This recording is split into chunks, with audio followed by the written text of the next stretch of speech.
everyone, I'm Noreen and welcome to my kitchen. And today I'm going to show you how I make refried beans from my home canned pinto beans. Really easy, in a skillet, just a couple of quarts. I always have to make quarts because my family eats refried beans like they're going out of style. So I'm going to show you how I make them. They're really, really simple and they're really, really delicious. So come on and I'll show you how.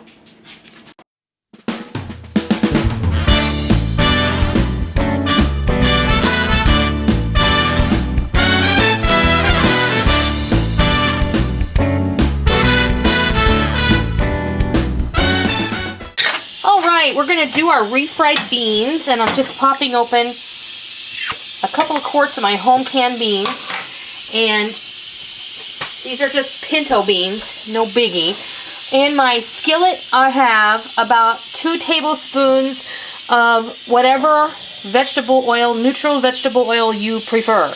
Don't use olive oil because it's just too strong, unless you like that, in which case I just wouldn't prefer that. What I have here is manteca or lard, and we don't tell Molly that, but Molly's not home right now, so what she doesn't know won't hurt her. And she doesn't watch the videos anyway. That's right, so it's all good. What we're going to do is, I've just melted that in there, and I'm going to pop my beans right in there. And what I... Could they use canned beans? Oh, you can absolutely use canned beans if you like. You can do this with canned refried beans or canned whole beans. It's just up to you. Rick really likes my home canned beans when I make refried beans. So that's what we're doing. And I just realized I have to make more, I have to can more beans. So let me grab a wooden spoon. And I've got this over medium heat. And basically what you want to do is bring this up to a bubble. And then we'll start mashing. What I canned the beans with was some dehydrated onion and dehydrated garlic. And they smell really good already. So they're going to be nice and flavorful, but we are going to add a little something to it after we mash them up. So we're going to wait for these to come up to temperature.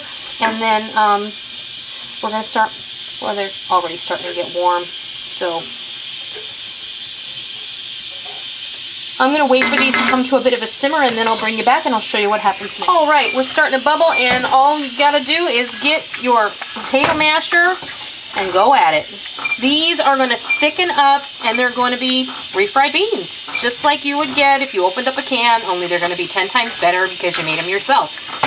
Do not feel like you have to use home canned beans, but if you do can, and you have a pressure canner, and maybe you have a pressure canner and you haven't used it in a while, and maybe, you know, beans are a really great place to start and get you back on that horse because they're super cheap. And when you have canned beans in your cupboard, I gotta tell you, I was skeptical about canning beans, but you know what?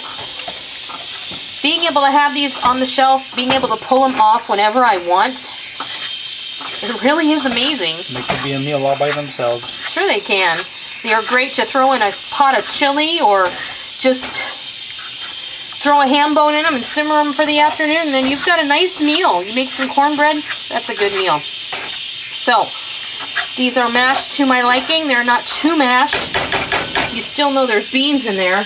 I'm going to let these simmer for just a little while. And when they're ready to go, I'll be back and we'll show you what they look like.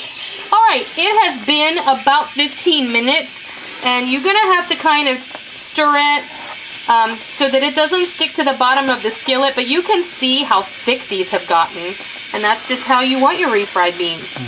Because all the water has cooked out of them, but all the flavor stayed in there. Now, the one thing I do always like to do with my refried beans, I like to add 2 or 3 nice spoonfuls of salsa in, because that's just pure flavor right there, and it really does make a difference.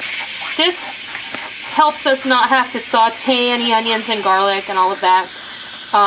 Of course, if you want to saute onions and garlic, you go right ahead. The beans are nice and hot. And now, if I were serving this alongside of tacos or something, I would just cover the top of this whole thing with cheddar cheese and let it melt, and then everyone could dig in. I love to serve this also with the melted cheese on it and a big bag of tortilla chips. It makes a fabulous bean dip.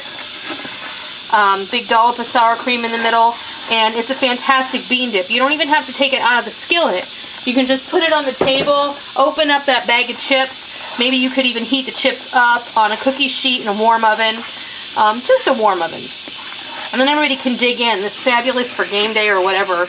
But today, because we're going to be making our carnitas burritos, I'm going to leave these plain, and then if people want to put cheese on their serving, if they want to put some on their plate, then they can do that themselves. But I want to be able to put these inside the burritos, and I don't want to put too much cheese on top. So I'm going to let these stay the way they are, and I'm going to give them a taste real quick.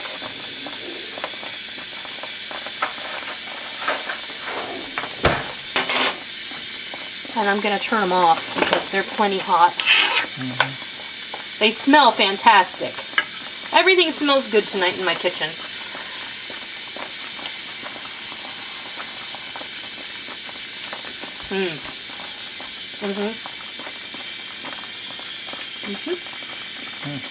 Very good. Okay. And that is how you make quick and easy refried beans. Remember, you don't have to have home canned beans on the shelf to make this. You can use canned beans. You don't even have to drain them unless you want to. Pop them in there with some vegetable oil or whatever it is you prefer. Let them cook down for about 15 minutes and they'll get beautiful. And then add whatever flavors in here you want. You want to add some chopped cilantro? Go for it. You want to add some chopped onion and garlic beforehand? Go for it. I just threw in a couple or 3 healthy tablespoons of salsa, and we're going to call this good. And as they cool, they're even thicker. They are going to thicken as they cool. That's absolutely true. Thank you, honey, because I was almost forgetting to say that. All right, so I hope that you give this a try, and I hope that you love it. And until next time, I'll see ya. Thank you for joining me in my kitchen today. I hope you liked what you watched today, and I hope that you try it, and I hope that you love it. If you like what you saw, please consider hitting the thumbs up button and giving me a positive rating. And also, make sure that you hit the subscribe button if you're already not a subscriber so that you don't miss out on any of the fun we have here in our kitchen every single day.